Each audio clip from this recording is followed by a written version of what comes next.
তেলিয়ে মানে এজন ব্যৰ্থ সাংসদ তেখেতক মানে এবাৰ বিজেপি চৰকাৰে তেখেতক মানে প্ৰাৰ্থিত্ব দিয়াৰ পৰিৱৰ্তে এজন যোগ্য চাহ জনগোষ্ঠী প্ৰাৰ্থীক আমি প্ৰাৰ্থিত্ব দিবৰ কাৰণে আমি আজি সংবাদ জৰিয়তে চৰকাৰক বিজেপি চৰকাৰক দাবী তুলিছোঁ। আজি 10টা বছৰে যিজন সাংসদে এই লোকসভা সমষ্টিৰ পৰা তেখেতে কাৰ্যকাল পাৰ কৰিলে, ইয়াৰ পৰৱৰ্তী কাৰ্যকালত তেখেত এটা মন্ত্ৰী আছিলে আৰু বৰ্তমানেও তেখেত এজন কেন্দ্ৰীয় চৰকাৰৰ ৰাজ্যিক মন্ত্ৰী আছে, দায়িত্বত আছে। তেখেতে যদি ইচ্ছা কৰা হ'লে তেখেত যিটো দায়িত্বত আছে তেখেতে বহুতখিনি কাম তেখেতে কৰিব পাৰিলেহেঁতেন। কিন্তু আমি যিটো দেখিছোঁ আৰু ৰাইজে যিবিলাক মানে কথা বতৰাত আমি গম পাইছোঁ যে তেখেতে মাত্ৰ নিজৰ গাদী ৰক্ষাৰ বাহিৰে কিন্তু জনগোষ্ঠীৰ হওক এই সমাজখনৰ উন্নয়নৰ ক্ষেত্ৰত কিন্তু তেখেতে একো কাম নকৰিলে। যাৰ কাৰণত আজি ছাত্ৰ সন্থাই বাৰে বাৰে আজি এনেধৰণৰ কাৰ্যসূচীৰ জৰিয়তে তেখেতক আজি প্ৰাৰ্থিত্ব প্ৰদান কৰিব নালাগে বুলি আমি ক'ব লগা হৈছে। এইটো এটা সঁচাকৈ চাহ জনগোষ্ঠী সমাজখনৰ কাৰণে এটা দুৰ্ভাগ্যজনক বিষয় যে তেখেত ছাত্ৰ সন্থাৰ লগত জড়িত হয়। তেখেতে গোটেই সমস্যাবিলাক এটা সময়ত তেখেতে ছাত্ৰ সন্থাৰ যেতিয়া দায়িত্বত আছিলে গোটেই সমস্যাখিনিক লৈ তেখেতে চৰকাৰৰ আগত মাত মাৰিছিলে। কিন্তু সেইজন ব্যক্তিয়ে আজি চৰকাৰৰ দায়িত্বত থকাৰ পিছতো তেখেতে সেইবিলাক সমস্যাৰ ওপৰত কিন্তু আমি কোনোদিনে পাৰ্লিয়ামেণ্টত উত্থাপন কৰা আমি নেদেখিলোঁ।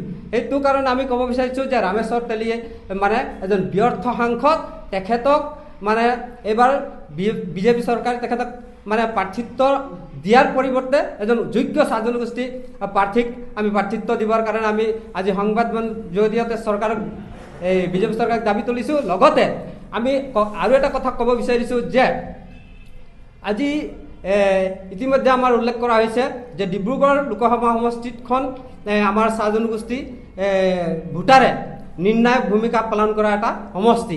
এই সমষ্টিটোত আমাৰ এজন যোগ্য প্ৰতিটো ৰাজনৈতিক দলে এজন যোগ্য প্ৰাৰ্থীক প্ৰাৰ্থিত্ব দিবৰ কাৰণে আমি আজি এই সংবাদ মেলৰ জৰিয়তে প্ৰতিটো ৰাজনৈতিক দলক আমি আহ্বান জনাইছোঁ। আমি বিশেষতো যিহেতু আমি বসুন্ধৰা 1 বসুন্ধৰা 2 দুটাই চৰকাৰে দুটা মানে আঁচনিয়ে ইতিমধ্যে বসুন্ধৰা নামত দুটা তেখেতসকলে পৰ্যায় অসমত আৰম্ভ কৰিলে আৰু আমি দেখিলোঁ যে বিশেষকৈ বসুন্ধৰা আঁচনিৰ জৰিয়তে চৰকাৰে ভূমি পট্টাৰ ব্যৱস্থা কৰিছে, ঠিকে আছে।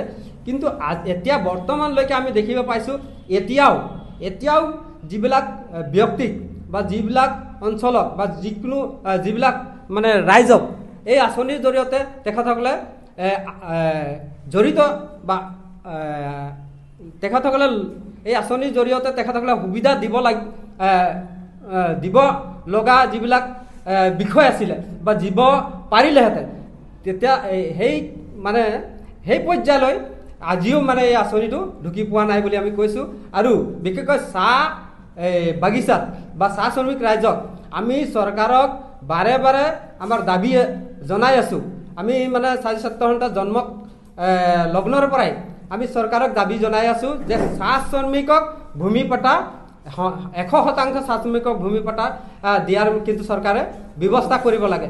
আমি লগতে এইটোও কৈছোঁ যে আজি যিবিলাক চাহ শ্ৰমিকে বাগানৰ যিবিলাক লেবাৰ কোৱাৰ্টাৰত যিবিলাক বসবাস কৰি আছে সেই কোৱাৰ্টাৰবিলাকক সেইজন শ্ৰমিকৰ নামত দিয়াৰ ব্যৱস্থা কৰিব লাগে বুলি আমি চৰকাৰক কৈছোঁ। আৰু সেই ব্যৱস্থাটো এই বসুন্ধৰা আঁচনিৰ জৰিয়তে তেখেতসকলে প্ৰদান কৰাৰ ব্যৱস্থা কৰিব লাগে বুলি আমি কৈ আছিলোঁ। কিন্তু আজি আমি দেখিবলৈ পাইছোঁ যে ক'ৰবাত দুই এটাক মানে পটা দি গোটেই জনগোষ্ঠীটোক মানে তেখেতসকলে এই বসুন্ধৰা আঁচনিত যে পটা দিয়া হৈছে বুলি টুপি পিন্ধাবৰ মানে এটা ব্যৱস্থা কৰি আছে।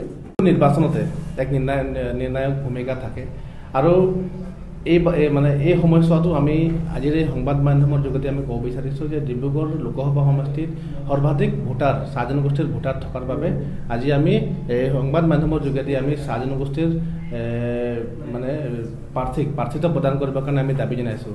আৰু আমি ক'ব বিচাৰোঁ যে আচলতে আমাৰ চাহ জনগোষ্ঠীৰ আমি যদি চাওঁ আমি বিগত সময়ছোৱাৰ যি উন্নয়ন আচলতে যি উন্নয়নৰ ইলেকশ্যনৰ সময়তে নিৰ্বাচনৰ সময়তে প্ৰায় ঢাং ঢোল বাজি থাকে পোষ্টাৰিং হৈ থাকে, বহুত ধৰণৰ কিবা কিবি মানে তেখেত মানে এডভাৰটাইজিং এটা হৈ থাকে।